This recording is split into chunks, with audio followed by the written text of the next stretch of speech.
Oi, oi, oi, pessoal, Prof. Camila, tudo bem? Hoje a gente vai falar um pouquinho sobre os heredogramas. Os heredogramas, eles são muito importantes, né, na construção das nossas histórias, do nosso parentesco evolutivo, para representar os membros da família, né, através das árvores genealógicas que vocês conhecem. Mas eles também servem muito para a genética, para a gente resumir uma história, né? É sempre muito comum os heredogramas caírem em Enem, em vestibulares por aí, porque eles resumem muito as questões. E aí hoje a gente vai se dedicar a entender um pouquinho como é que esses heredogramas eles são contados. Então a gente usa uma simbologia na construção desses heredogramas. Quando a gente quer representar um indivíduo do sexo masculino, nós usamos um quadradinho. Se eu quero dizer que esse indivíduo do sexo masculino ele está afetado por algum determinado traço hereditário, ele tem uma característica específica que é transmitida de uma geração para outra, ou que aconteceu só nele, né?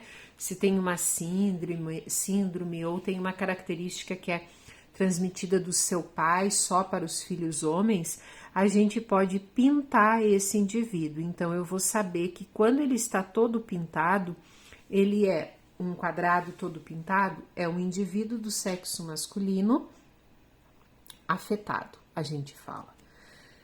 Uma bolinha é um indivíduo do sexo feminino. Se eu pintar esta bolinha, é um indivíduo do sexo feminino afetado. Se eu fizer um losango, é um indivíduo de sexo desconhecido. Eu não sei ainda qual é o sexo deste indivíduo. Quando eu faço um traço entre eles, eu estou dizendo que eu tenho um indivíduo do sexo masculino que teve um relacionamento com um indivíduo do sexo feminino, e deste relacionamento, não é só do homem e não é só da mulher, mas é deste relacionamento eu tenho um filho menino. Então aqui está representando a minha filiação, tá? Um casal sem filhos, eu só vou ligar eles. Se eu quiser fazer um tracinho, eu faço, mas normalmente a gente não tem o hábito de fazer este tracinho. Então, o traço representa o casamento, tá? Quando eu tenho um casamento que se desfez, eu faço um risco sobre o traço, para representar que esse casamento não existe mais. Quando eu faço dois traços, eu estou dizendo que é um casamento consanguíneo, ou seja, este homem, ele é parente desta mulher, tá? Quando eu quero representar muitos irmãos, eu venho dos pais, puxo um risco, represento a filiação e vou colocando os filhos. Eu vou fazer com vocês, outra coisa, quando eu quero representar, por exemplo, alguém que já morreu, um homem, eu sempre mato os homens, eu faço um quadradinho e eu passo um traço sobre o quadrado, ou então eu faço um sinal como se fosse uma cruz embaixo deste indivíduo, tá? Eu posso, por exemplo, representar numa filiação, colocar embaixo, dentro do quadrado, não embaixo, dentro do quadrado, um numeral. Se eu coloquei o número 2, eu vou dizer que este casal, eu tenho que saber que este casal tem 2 filhos do sexo masculino. Tudo bem? Se eu coloco o número para fora, eu posso colocar o 1, o 2, o 3 e o 4. Eu estou elencando a ordem destes irmãos, quem é o mais velho e quem é o mais novo. Vou fazer com vocês juntos um heredograma e contar a história, tá? Vou me colocar aqui, tá? Esta daqui sou eu. A Camila, ela é irmã do Cassiano.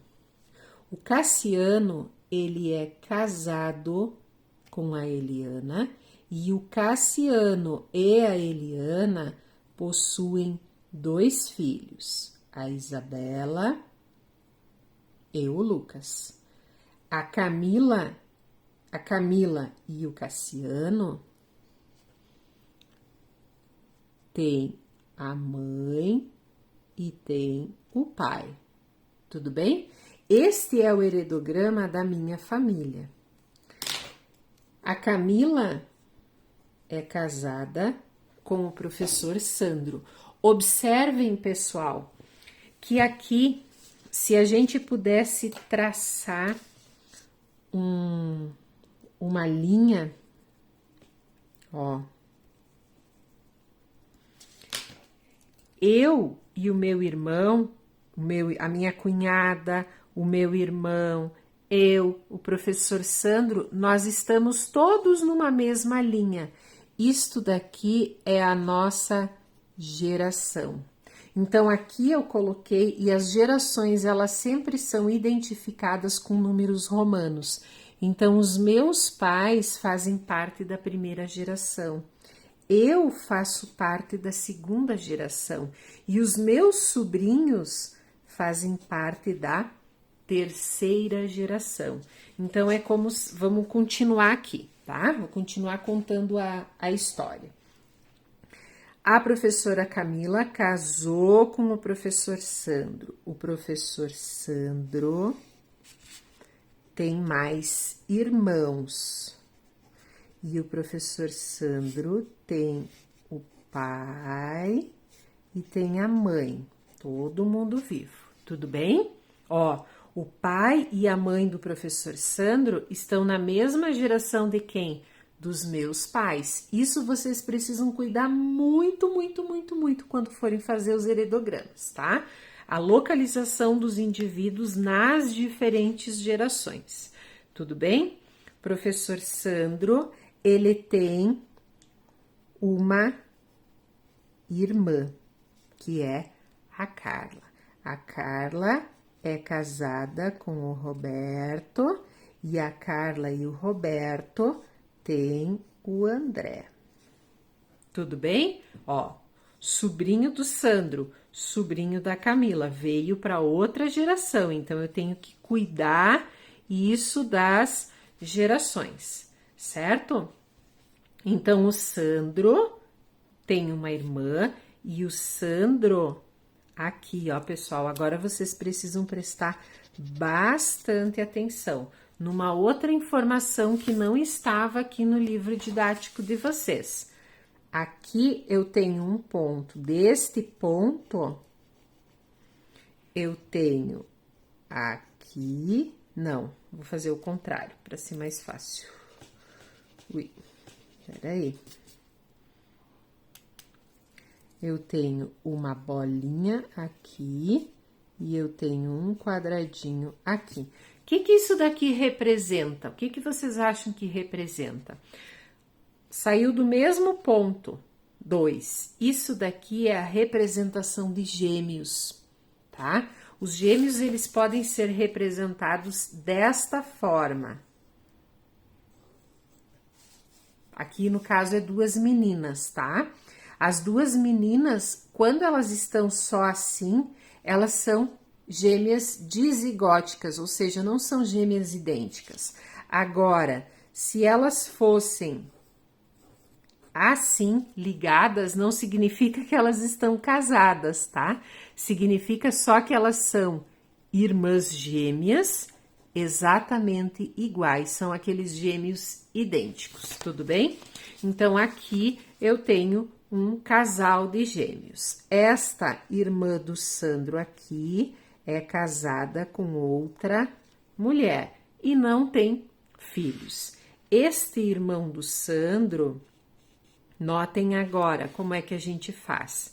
Ele era casado e ele teve, ó, aqui eu vou fazer o outro exemplo, 2. Ele teve 2 filhas, tudo bem? e hoje ele não é mais casado. Mas ele casou novamente, então eu puxo outra, se eu quero explicar, né? Puxo outro tracinho e coloco aqui a nova mulher. Com esta nova mulher, ele não tem filhos, mas esta mulher teve 2 filhos. Então, eu vou colocar aqui esses 2 filhos. E eu não sei mais sobre ela, então eu não vou colocar outra informação do outro marido, enfim. 2 filhos. E um destes filhos tem necessidade especial. Então, eu vou pintar este filho. Se tivesse espaço, o mais adequado, em vez de a gente passar esse traço para cima, era ter feito para cá, mas como eu fiz com pouco espaço, não dava para puxar. Certinho, pessoal? Isso daqui é a representação através do heredograma familiar. Certinho? Deu para entender? Agora eu gostaria que vocês fizessem, então, no caderno de vocês, o heredograma da família de vocês. Mas de vocês eu quero pelo menos 3 gerações, mas o ideal seria que vocês fizessem de 4 gerações, tá bom? Vamos aproveitar esse vídeo ainda para ver um pouquinho sobre o conteúdo que está na página 25 e seguintes de vocês, que fala sobre os genes letais. O que é um gene letal? Quando a gente fala de genes letais, nós estamos falando que existem genes que provocam a morte do indivíduo na fase pré-natal ou também na fase pós-natal, desde que essa fase pós-natal seja anterior ao período desse indivíduo estar maduro, né, do período da maturidade. O exemplo que o livro de vocês trouxe é o exemplo típico, né, dos ratos, aonde eu tenho um gene azão que ele é letal quando ele estiver em homozigose. Então, toda vez que ele for azão, vai morrer.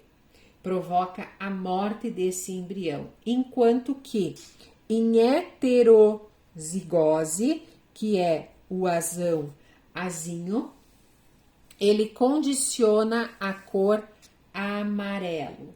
E o alelo azinho condiciona a cor cinzenta, né, ou a cor preta. Aqui ele tá usando, né, pessoal, uma representação do Y, né, mas a gente normalmente usa só azão e azinho, tá? Mas aqui vocês conseguem visualizar, né, que ele tá heterozigótico, tudo bem? Então, neste caso, o cruzamento de híbridos, se a gente pegar estes ratos amarelos e cruzar com outros ratos amarelos, a gente vai ter uma geração de 2/3 de indivíduos amarelos e só 1/3 de indivíduos pretos. Então, a gente não conta como se fosse 4, a gente só conta 3, tudo bem? Além disso, a gente pode já ver neste mesmo vídeo a questão dos alelos múltiplos, né? Que é muito bonitinho, os coelhinhos. Alelos múltiplos também são chamados de polialelos, que são uma série de 3 ou mais formas alternativas de um mesmo gene localizado no mesmo locus em cromossomos homólogos e sempre interagindo de 2 a 2 para determinar um caráter. E o exemplo mais comum que a gente tem é esse exemplo da pelagem dos coelhos, aonde a gente vai ter coelho que vai ser selvagem, tá? Então é esse mais puxando para um marrom, ou além de selvagem, alguns falam que ele é agute também. A gente vai ter o coelho chinchila, que é esse cinzinha aqui. A gente vai ter o Himalaia, que é esse branco, mas que tem as extremidades mais escuras. E a gente vai ter o albino, que ele é todo branquinho. E dentro, quando a gente fala de polialelia, de alelos múltiplos, nós temos sempre uma relação de dominância, aonde isto daqui, ó, é o que ocorre e é o que é mais importante. O cesão, portanto, o coelho selvagem vai sempre prevalecer. Depois do coelho selvagem, o que prevalece é o chinchila, depois é o Himalaia e por último é o albino, tá? Vocês podem fazer a leitura do livro, né, desse conteúdo que tá aqui no livro, e é muito importante que vocês compreendam, pessoal, esta tabela aqui. Essa tabela é fundamental.